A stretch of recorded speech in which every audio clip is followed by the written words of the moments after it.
نحمده ونصلي على رسوله الكريم وعلى آله وصحبه أجمعين اما بعد۔ السلام علیکم ورحمۃ اللہ وبرکاتہ۔ امید ہے آپ سب لوگ خیر و عافیت سے ہوں گے۔ اللہ تعالیٰ جو مسلمان بیمار ہیں ان کو شفائے کاملہ عاجلہ مستقرہ دائمہ عطا فرمائے، آمین۔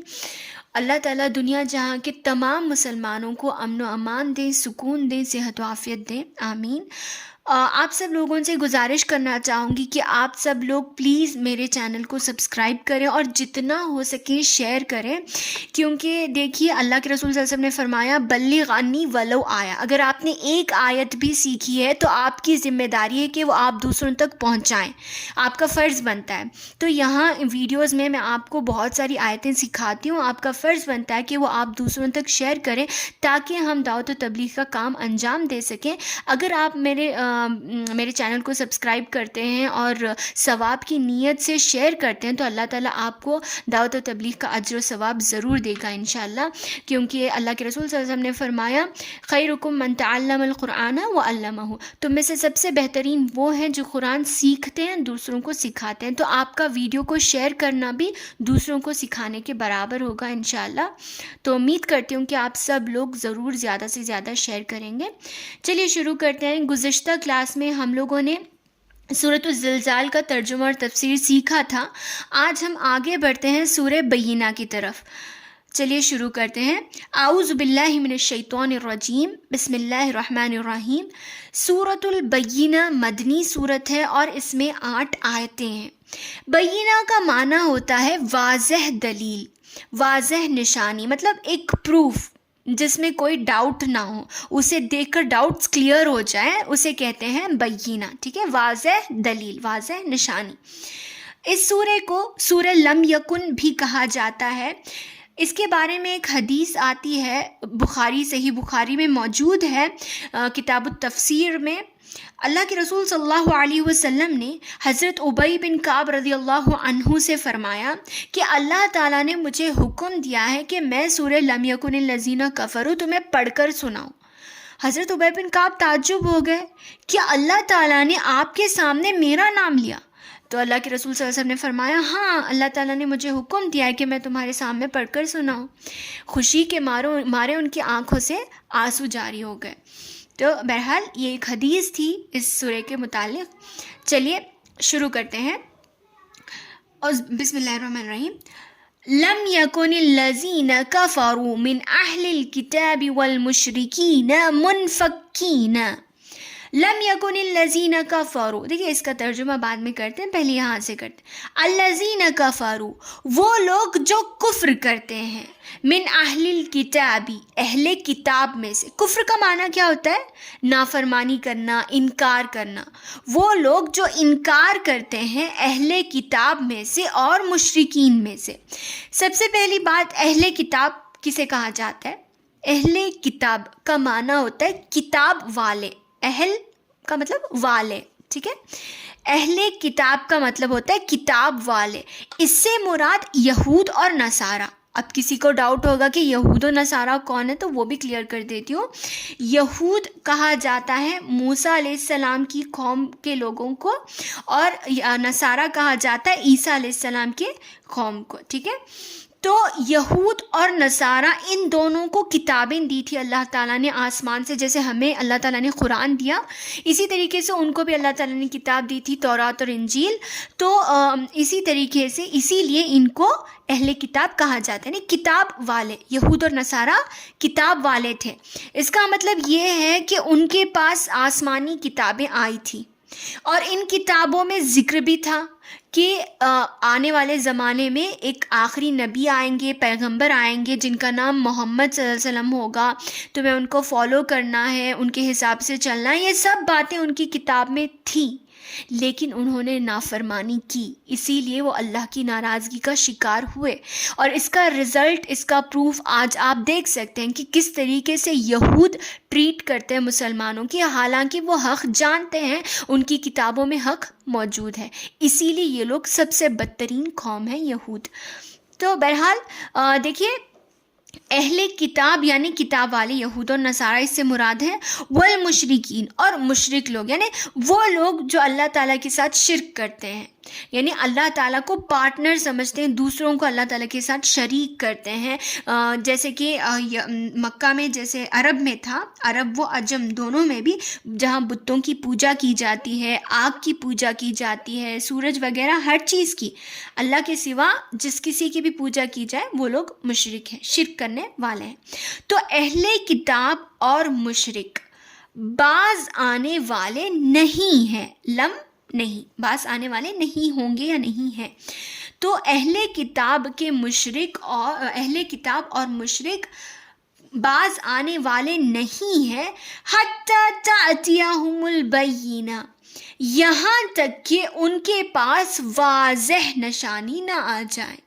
ایک کوئی ٹھوس ثبوت جب تک ان کے پاس نہیں آ جاتا یہ لوگ باز آنے والے نہیں تھے. یہ ان کا کہنا تھا. یہود اور نصاروں کو معلوم تھا، ان کی کتابوں میں موجود تھا کہ اللہ کے رسول آنے والے ہیں، لیکن پھر بھی انہیں پروف چاہیے تھا. وہ لوگ کیا کہتے تھے کہ جب تک کوئی مشرکین اور وہ کہتے تھے کہ جب تک کہ ہمارے پاس کوئی ثبوت نہیں آ جاتا، کوئی واضح دلیل، کوئی نشانی نہیں آ جاتی، تب تک ہم لوگ اللہ کے اوپر ایمان نہیں لائیں گے، تب تک ہم لوگ نیک نہیں بنیں گے. اور آپ جانتے ہیں کہ اللہ کے رسول کے نبی بنائے جانے سے پہلے دنیا کی حالت بہت زیادہ خراب تھی، بہت زیادہ جہالت تھی، عورتوں کی عزت، بڑوں کی عزت، یہ سب چیزیں نہیں تھی، بالکل بہت زیادہ جہالت تھی. لیکن اللہ کے رسول صلی اللہ علیہ وسلم نے دین لایا، اللہ کے رسول اللہ تعالیٰ کا دین لے کر آئے، تب دنیا میں جا کر سب چیزیں اچھی ہوئی. تو بہرحال ان لوگوں کا یہ دعویٰ تھا کہ یہ لوگ اللہ کے رسول کے بھیجے جانے کے بعد یا کوئی واضح نشانی آنے کے بعد ایمان لائیں گے. لیکن انہوں نے کیا کیا یہ آگے دیکھتے ہیں. اب سوال یہاں یہ ہے کہ یہ واضح دلیل ہے کیا، یہ نشانی ہے کیا. دیکھیے آگے اللہ تعالیٰ فرما رہا ہے، رسول من اللہ، اللہ تعالیٰ کا ایک رسول. انہیں کیا چاہیے تھا پروف کے طور پر؟ اللہ تعالیٰ کا ایک رسول، یتلو صحفا مطہرہ، جو پاکیزہ صحیفے تلاوت کریں. یہ لوگ کیا پروف کے طور پر چاہتے تھے؟ جو لوگ مشرک ہیں، جو بتوں کی پوجا کرتے ہیں، اور وہ لوگ جو یہود اور نصارہ ہیں، یہ لوگ یہ چاہتے تھے کہ اللہ کا ایک رسول آئے اور وہ ہمارے سامنے پاکیزہ صحیفے تلاوت کرے. اللہ تعالیٰ نے بھیجا رسول محمد صلی اللہ علیہ وسلم کو بنا کر بھیجا، پاکیزہ صحیفے یعنی قرآن اللہ تعالیٰ نے نازل کیا. یہاں مطہرہ کیوں کہا گیا؟ پاکیزہ صحیفے یعنی لوح محفوظ میں جو پاک صحیفوں میں قرآن درج ہے اس کے بارے میں یہاں پر ذکر کیا جا رہا ہے. فیہا کتب قیمہ، فیہا یعنی اس پاکیزہ صحیفوں میں، قرآن مجید میں، کتب قیمہ، کتب سے مراد یہاں پر احکام ہے. احکام مطلب جو بھی اللہ تعالیٰ نے حکم دیا ہے قرآن میں، نماز پڑھو، روزے رکھو، عورتوں کی عزت کرو، بڑوں کی عزت کرو، جو بھی ہے تمام احکام اس میں آتے ہیں. فیہا کتب قیمہ، اس میں جو ہے سیدھے اور معتدل احکام ہیں. تو اس میں یہ کہا جا رہا ہے کہ یہ جو پاکیزہ صحیفے ہیں اس میں اللہ تعالیٰ نے سیدھے اور معتدل اچھے احکام اس میں اللہ تعالیٰ نے ذکر کیے ہیں، حکم دیے ہیں. وَمَا تَفَرَّقَ الَّذِينَ أُوتُوا الْكِتَابَ إِلَّا مِن بَعْدِ مَا جَاءَتْهُمُ الْبَيِّنَاتُ. چاہتے تو تھے یہ لوگ کہ ان کے پاس واضح دلیل آ جائیں، لیکن جب واضح دلیل آ گئی تو ان لوگوں نے کیا کیا؟ وَمَا تَفَرَّقَ الَّذِينَ أُوتُوا الْكِتَابَ، اہل کتاب متفرق نہیں ہوئے مگر، یعنی یہ لوگ اختلاف میں نہیں پڑے مگر إِلَّا مِن بَعْدِ مَا جَاءَتْهُمُ الْبَيِّنَةُ، مگر واضح دلیل آ جانے کے بعد. جب اللہ تعالیٰ نے اللہ کے رسول کو نبی بنا کر بھیجا، انہوں نے قرآن کو ان کے سامنے پڑھ کر سنایا، تب یہ لوگ اختلاف میں پڑے. اس کا مطلب یہ ہے کہ یہ جو یہود اور نصارہ ہیں یہ لوگ مجتمع تھے، مطلب ایک گروپ تھے، ایک ٹیم کی طرح تھے. جب واضح دلیل آ گئی، ان لوگوں کی کتابوں میں آلریڈی موجود تھا، لیکن بہت سارے لوگوں نے انکار کیا، اللہ کے رسول کا کیا، اللہ تعالیٰ کا کیا، ان کی کتابوں کا انکار کیا. لیکن یہاں پر خاص کر ذکر اہل کتاب کا کیا. اہل کتاب کو اس سورے میں ہائی لائٹ کیا گیا. کیوں؟ کیونکہ یہ لوگ علم والے تھے. ان کی کتابوں میں لکھا ہوا تھا کہ نبی آنے والے ہیں جن کا نام محمد ہوگا. ان کی کتابوں میں یہ بھی تھا کہ ان کی کوالٹیز ایسی ہوں گی, ان کے فیچرز ایسے ہوں گے, سب کچھ ان کی کتابوں میں تھا. یہ لوگ جانتے تھے, لیکن پھر بھی ان لوگوں نے انکار کیا. اسی لیے ان کا تذکرہ ہو رہا ہے, اسی لیے ان کو ناپسند کیا گیا. لیکن ان میں سے اکثر یہودیوں میں سے بہت سارے لوگ ایمان بھی لائے. اکثر لوگوں کو مطلب یہ ڈر ہونے لگا کہ ہاں واقعی میں ان کے پاس یہ ساری کوالٹیز ہیں جو ہماری کتاب میں, بائبل میں جو آج ہے اس میں موجود ہیں, تو ہمیں ان کو ایکسیپٹ کر لینا چاہیے. یہ سوچ کر بہت سارے لوگوں نے انہیں ایکسیپٹ کر لیا اور بہت سارے لوگ مسلمان ہو گئے. لیکن ان میں سے اکثر لوگوں نے نافرمانی بھی کی, انکار کیا, اور انہوں نے اس کا اللہ کے رسول صلی اللہ علیہ وسلم کو نبی ماننے سے انکار کر دیا. ایسا کیوں ہوا کہ کچھ لوگوں نے مان لیا اور کچھ کرسچنس نے نہیں مانا؟ ایسا کیوں ہوا؟ ایسا اس لیے ہوا کیونکہ انہیں 110% سب کو تو پتا تھا کہ اللہ کے رسول نبی ہیں واقعی میں, اور ان کی کتاب جو قرآن مجید یہ سچی ہے, یہ سب لوگ جانتے تھے. لیکن کچھ نے ایکسیپٹ کر لیا کیونکہ اللہ تعالیٰ کے عذاب سے ڈر کر وہ لوگ ان لوگوں نے مان لیا, وہ لوگ جانتے تھے. اور کچھ لوگوں نے جو انکار کیا وہ صرف اور صرف حسد کی وجہ سے, کینے کی وجہ سے. یہودیوں کے دل میں مسلمانوں کے لیے جو نفرت, جو کینہ, جو کپٹ ہے, حسد اور جلن ہے, صرف اس وجہ سے کہ وہ لوگ چاہتے تھے کہ نبی انہی میں سے ہو.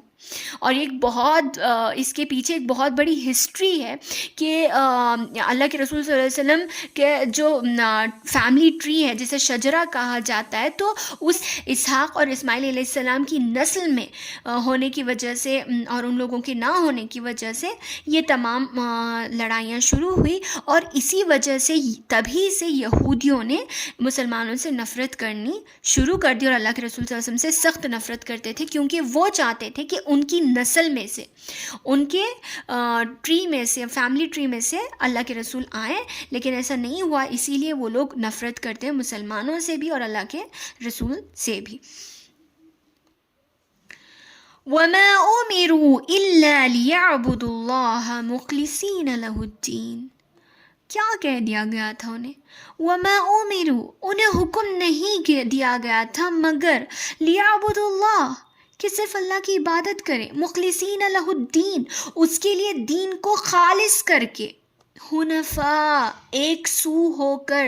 حنفاء کا مطلب ہوتا ہے ایک سو, ایک ہی طرف جھک جانا, ایک طرف مائل ہونا, کہ تمام ادیان کو چھوڑ کر, تمام ہر راستوں کو چھوڑ کر صرف دین اسلام کی طرف آ جانا, صحیح راستے کی طرف آ جانا, اسے حنفاء کہا جاتا ہے. تو انہیں کیا حکم دیا گیا تھا؟ صرف انہیں یہ کہا گیا تھا کہ تمام ادیان کو چھوڑ کر صرف ایک دین اللہ کی طرف آ جائیں. وَيُقِيمُ الصَّلَاةَ, نماز ادا کریں, یُؤْتُوا الزَّکَاةَ, زکوٰۃ ادا کریں, وَذَلِکَ الدِّینُ الْقَیِّمُ, اور یہی سیدھا دین ہے. حالانکہ یہی صحیح دین ہے, یہی سیدھا راستہ ہے, اور یہی راستے کے اوپر چلنے کو کہا گیا.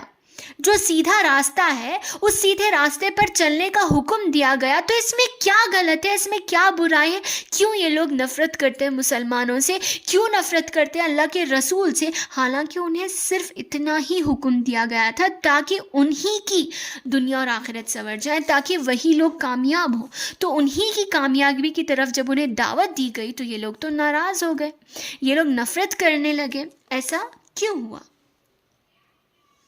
تو دیکھیے اللہ تعالیٰ کتنے پیارے انداز میں اس آیت میں سمجھا رہا ہے کہ بس اتنا ہی سے تو تمہیں حکم دیا گیا تھا کہ تم اللہ کی عبادت کرو, نماز قائم کرو, زکوٰۃ دو, اس میں تمہارا ہی فائدہ ہے, یہی صحیح راستہ ہے, یہی تو سچا دین ہے. پھر کیوں تم انکار کر رہے ہو, کیوں دوسری جگہ جا رہے ہو, کیوں بھٹک رہے ہو؟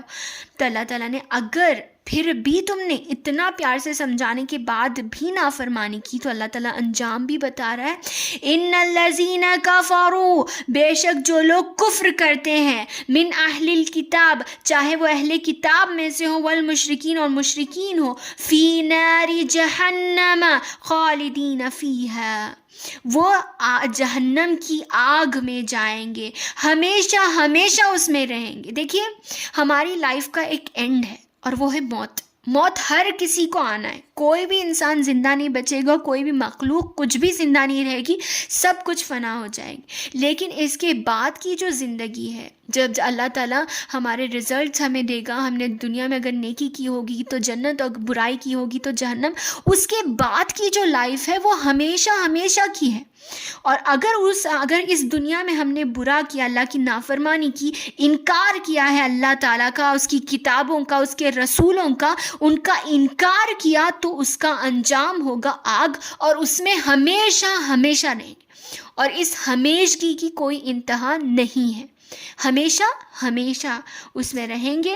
اولئک ہم شر البریہ، اولئکا یہ لوگ، ہم شر البریہ سب سے بری مخلوق ہیں. بریتن کہا جاتا ہے مخلوق کو، شرن بری، بدترین مخلوق ہے یہ یہود و نصارہ. کیوں؟ کیونکہ ہر وہ شخص جو اللہ تعالیٰ کا، اس کی کتابوں کا، اس کے رسول کا انکار کرے گا، وہ سب سے بدترین ہوگا. اللہ تعالیٰ اس سے نفرت کرے گا، کیونکہ وہ خود اپنے لیے غلط راستے کو چن رہے ہیں اور اپنے آپ کو تکلیف میں ڈال رہے ہیں. الصالحات، ان بے شک، الذین آمنوا جو لوگ ایمان لائے، وعملوا الصالحات اور نیک عمل کیا، اولئک ہم خیر البریہ یہ سب سے بہترین مخلوق ہیں. دیکھیے، جو لوگ ایمان لاتے ہیں، یعنی جو دل سے اللہ کے اوپر بلیف رکھتے ہیں، یقین رکھتے ہیں، اللہ کو مانتے ہیں، اور اپنے اعضاء سے، اپنے باڈی پارٹ سے عمل بھی کرتے ہیں عبادت کر کے، تو جو دل سے یقین رکھتا ہے اور اپنے اعضاء سے عمل کرتا ہے، یہی لوگ نیک ہے. اور جو لوگ نیک ہیں وہ تمام مخلوقات میں سب سے بہترین مخلوق ہیں، یعنی تمام جتنے بھی کریچرز ہیں اس میں سب سے بہترین اللہ تعالیٰ کی مخلوق ہے. بریتن کا جو لفظ ہے اسی سے اللہ تعالیٰ کی صفت الباری بھی ہے. جزاؤہم عند ربہم ان کا بدلہ، ان مومن لوگوں کا جو سب سے بہترین مخلوق ہے، ان کا بدلہ عند ربہم ان کے رب کے پاس ہے. کیا ہے ان کا بدلہ؟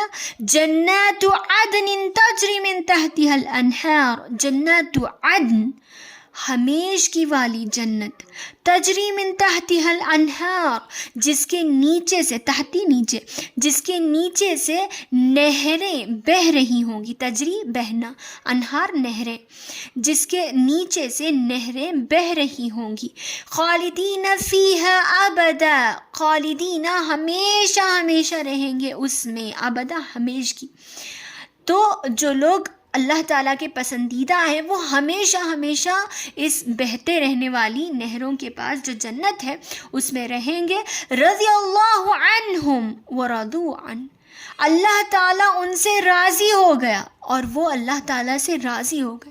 دیکھیے، یاد رکھیے کہ اللہ تعالیٰ کی جو اللہ تعالیٰ کا راضی ہونا ایک بہت بڑی خوش نصیبی ہے. جیسے کہ اللہ تعالیٰ نے سورۃ التوبہ آیت نمبر 72 میں کہا، وَرِضْوَانٌ مِّنَ اللَّهِ اکبر، اور اللہ تعالیٰ کی جو رضا ہے وہ بہت بڑی چیز ہے. اور یہ بہت زیادہ اطاعت، ایمان والے، اطاعت گزار، عمل صالح کرنے والے لوگوں کو ملتی ہے. جو لوگ اللہ پر بھروسہ کرتے ہیں، نیک عمل کرتے ہیں، انہی لوگوں کو یہ چیز ملتی ہے. ذَلِكَ لِمَنْ خَشِيَ رَبَّهُ یہ ان لوگوں کے لیے ہے جو اللہ تعالیٰ سے، ان کے رب سے ڈرتے ہیں. جو اللہ تعالیٰ سے ڈرتے ہیں انہی کے لیے یہ سب چیزیں لیں. وہی لوگ جو اللہ سے ڈرتے ہیں، جس کے دل میں اللہ کا خوف ہوتا ہے، وہی لوگوں سے اللہ راضی ہوتا ہے اور وہ اللہ سے راضی ہوتے ہیں. کیونکہ جو اللہ سے راضی ہوتا ہے نا، اسی کے دل میں ڈر پیدا ہوتا ہے کہ اللہ مجھے دیکھ رہا ہے، اور وہ اس ڈر کی وجہ سے گناہ کرنے سے، نافرمانی کرنے سے، غلط کرنے سے ڈرتا ہے. اللہ تعالیٰ کے خوف کے سبب، اللہ تعالیٰ کی ناراضگی کا ڈر اسے گناہ کرنے نہیں دیتا. اور اگر کبھی کبھار انسان ہونے کی وجہ سے گناہ سرزد ہو بھی جائے، کیونکہ گناہ تو ہر کسی سے ہوتا ہے، کلو بنی آدمہ خطاؤن، ہر آدم کی اولاد گنہگار ہے، سب سے گناہ ہوتا ہے. اگر گناہ ہو بھی جاتا ہے تو اس کے بعد فوراً توبہ کرتا ہے اور اسے بار بار کرنے نہیں جاتا. اگر کوئی انسان بار بار گناہ کرتا جاتا ہے، پھر توبہ کرتا ہے، پھر گناہ کرتا ہے، تو ایسی توبہ کا کوئی فائدہ نہیں ہوتا. جو انسان گناہ کرتا ہے اور اسے احساس ہوتا ہے کہ اس چیز سے اللہ ناراض ہو جائے گا، اور فوراً اس سے توبہ کر لیتا ہے، بچ جاتا ہے اور آئندہ اسے نہ کرنے کا عزم کر لیتا ہے، ایسے لوگوں سے اللہ راضی ہوتا ہے.